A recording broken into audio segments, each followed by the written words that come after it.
आज आपण जाणून घेणार आहोत एक अद्भुत आणि श्रद्धेनं भरलेलं ठिकाण, सप्तशृंगी देवीचं मंदिर. नाशिक जिल्ह्यातील वणी गावाजवळ वसलेलं एक प्रसिद्ध शक्तिपीठ. हीच ती देवी जिचं वास्तव्य 7 डोंगराच्या शिखरामध्ये आहे. म्हणूनच तिला म्हणतात सप्तशृंगी माता, म्हणजेच 7 शृंगाची देवी. या डोंगरातून वर जाताना प्रत्येक पावलागणिक भक्ताच्या ओठावर एकच नाव असतं, जय सप्तशृंगी माता. कथेनुसार महिषासुराचा वध केल्यानंतर देवीने इथेच वास केला. तिच्या हातातलं अस्त्र, भालावर असलेलं तेज आणि डोळ्यांमधून झळकणारी शक्ती पाहणाऱ्याच्या मनात भक्ती आणि सामर्थ्याची भावना जागवतात.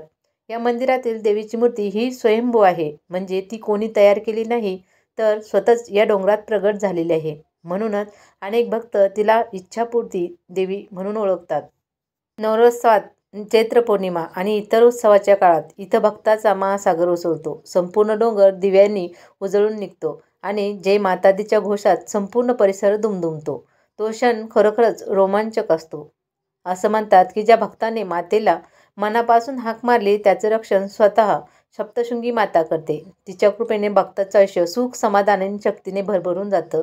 ही होती सप्तशृंगी मंदिराची अद्भुत आणि भक्तिमय कथा. अशाच आणखी रोचक आणि आध्यात्मिक गोष्टीसाठी पाहत राहा भन्नाट माहिती. व्हिडिओ आवडल्यास लाईक, शेअर आणि सबस्क्राईब करायला विसरू नका. धन्यवाद.